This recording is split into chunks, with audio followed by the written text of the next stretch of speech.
Good morning, class. By the way, my name is Teacher Dennis O, but you can call me Teacher Den. And this is Teacher Pasinayo, but you can call him Teacher Charlie. Okay, teacher, is that class? Yes, teacher. Okay. Please stand up. Okay, let us pray. In the name of the Father, Son, and Holy Spirit. Amen.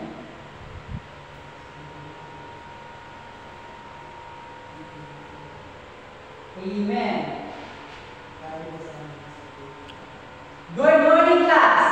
Good morning, teacher Dennis. Good morning, classmates. Good morning. Okay, before you take your seats, can you pick up the trash near in your chair or table and throw it in the trash can? None of the teacher. If done, you now take your seats. Teacher. Okay. How are you today? Good, teacher. Okay, good. No. Is there any absence in your classmates? Absent si one teacher, si Tasa po. Oh. Tingnan sila next time, no? Hindi sa padraha. Teacher. Okay. Tingnan sila next time, ha? Be present kay natin mga activities na mag-graduate si teacher. Okay? Yes, teacher. Okay, very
that you remember? Are you familiar? Yes, there's a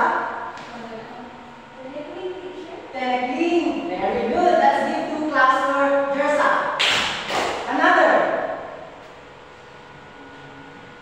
Is there any question? Yes, Kim. Please stand up. Do you have any team?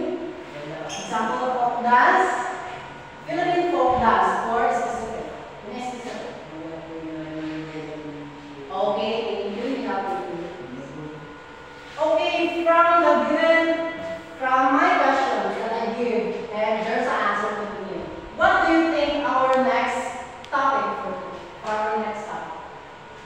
Anyone? Yes, there's a. Please stand up.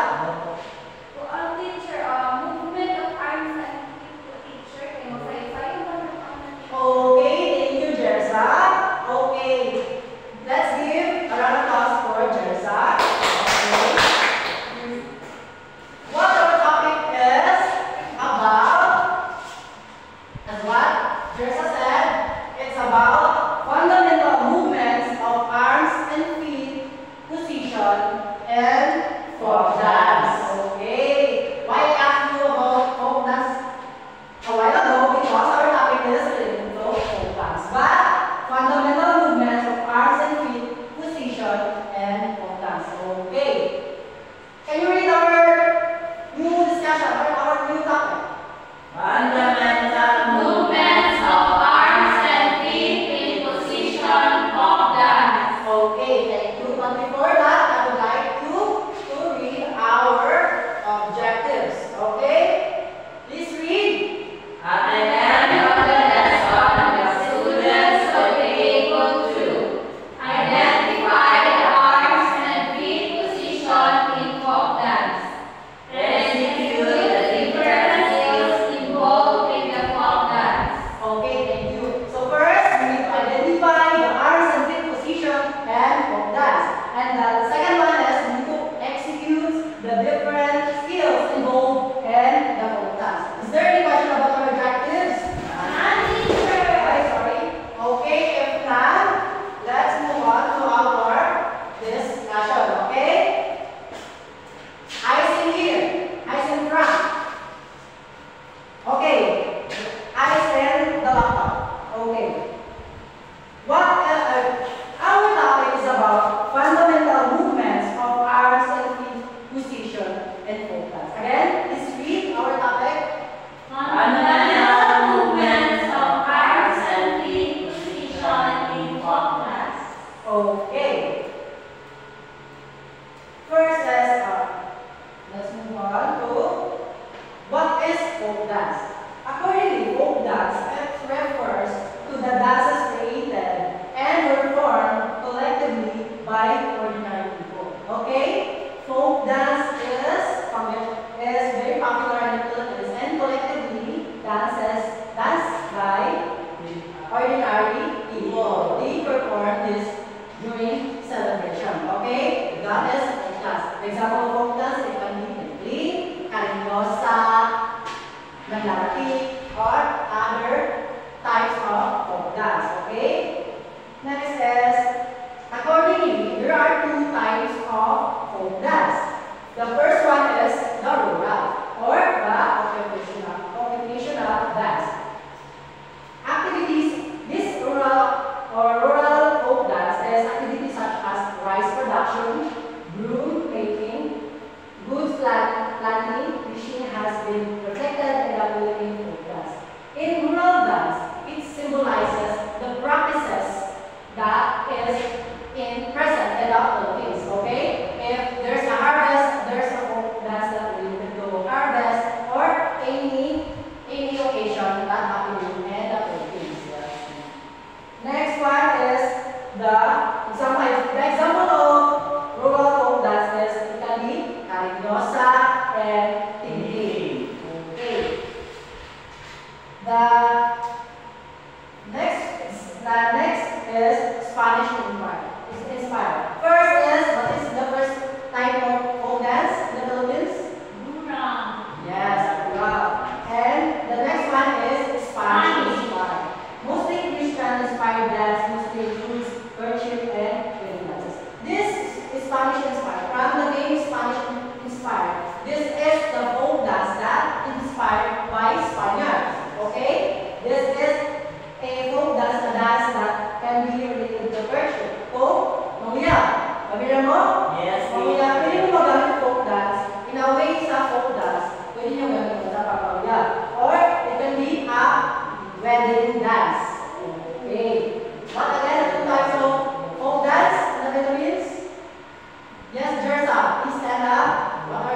types?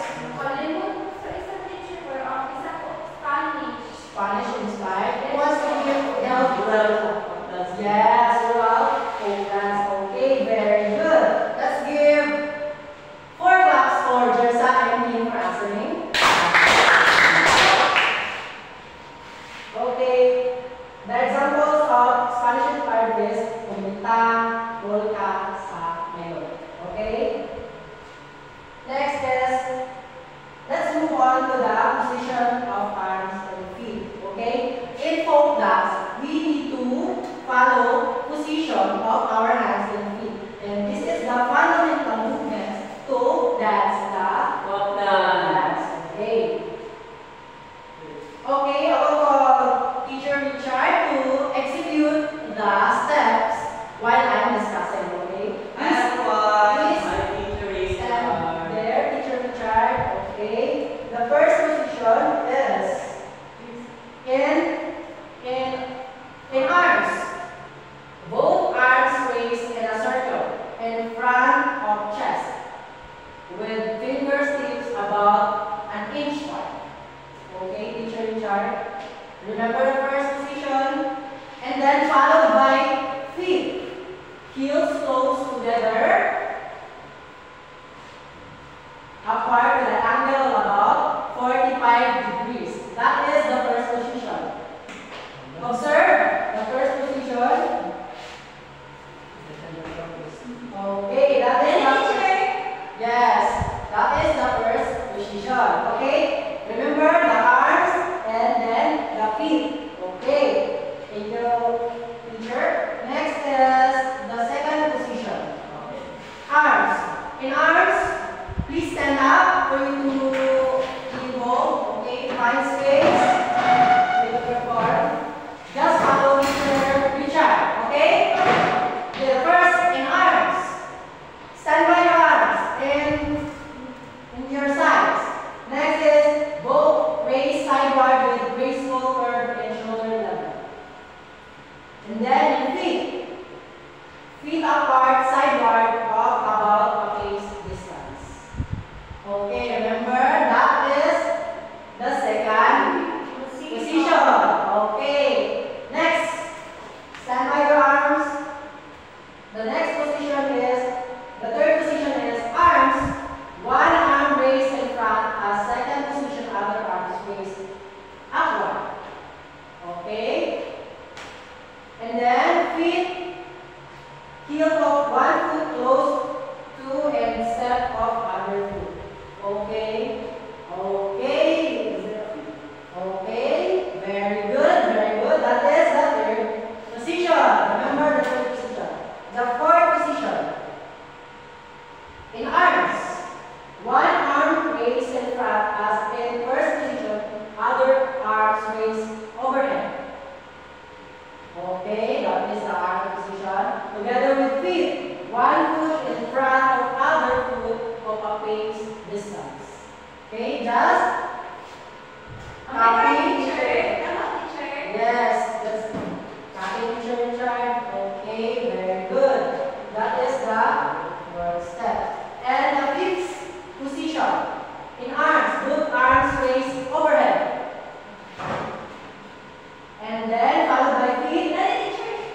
No, we curve yes, curve our hands.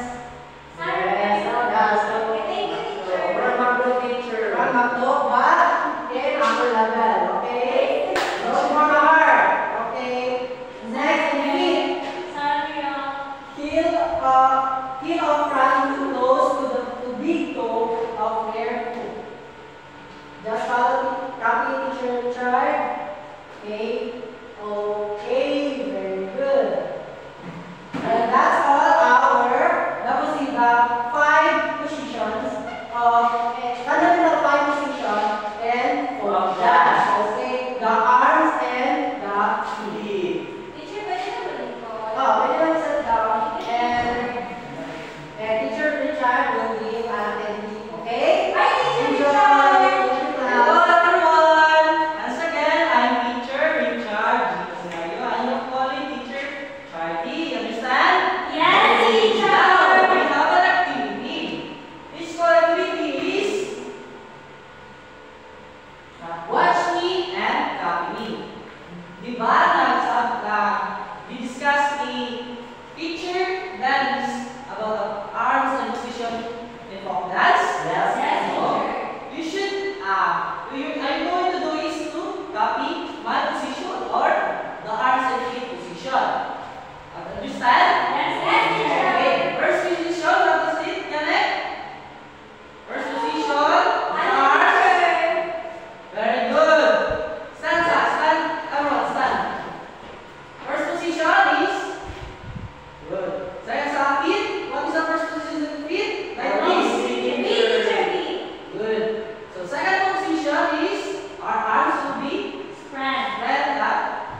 front of our chest, and our feet is like this.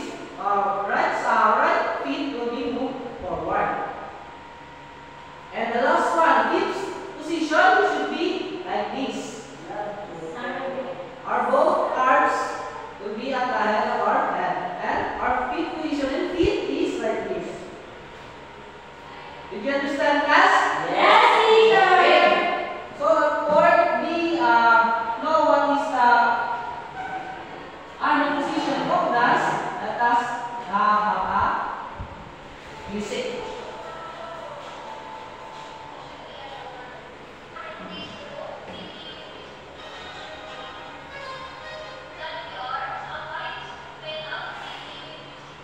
Okay, arms muna, class. 1, 2, 3, go.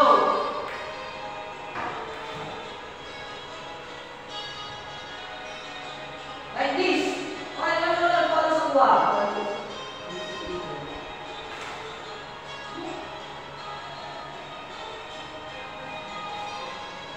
Okay, nasabta lang arms in position? Yes, teacher. Now in feet.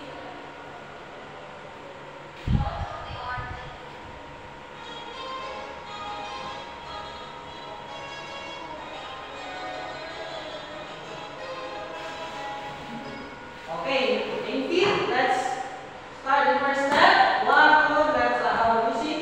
1, 2, 3.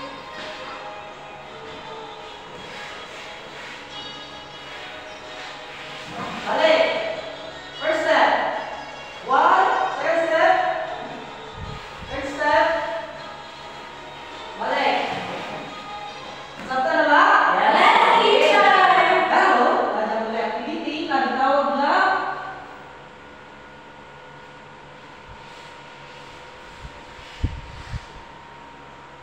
yes, please. So, I have an instruction. Yes, the arm feet movement position. Each movement position will execute in diagram. You know, yes, please, what the position that I have been executed. So, first the position that I made like this. First position is Fourth position, teacher. Raise your hand.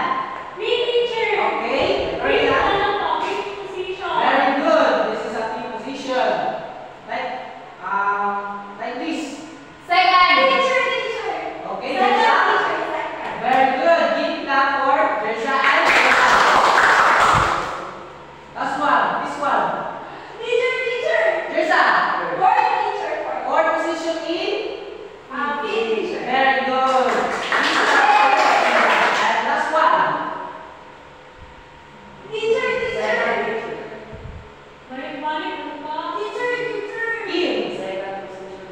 Second position in. Arms. Very good.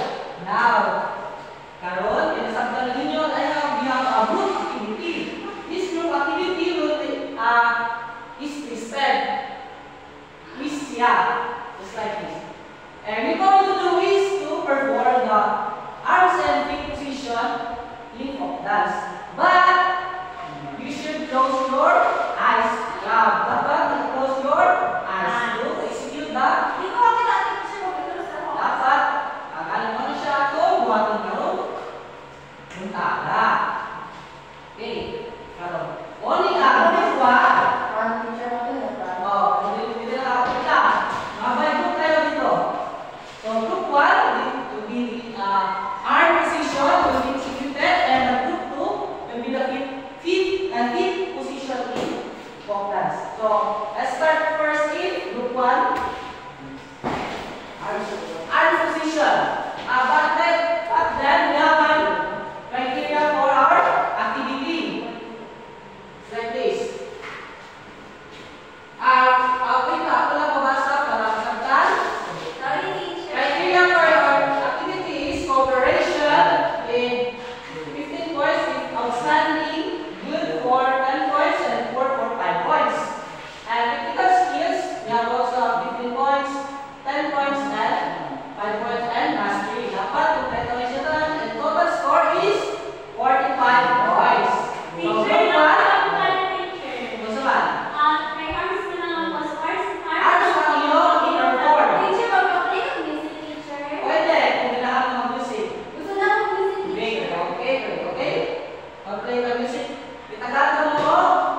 1, 2, 3, 4,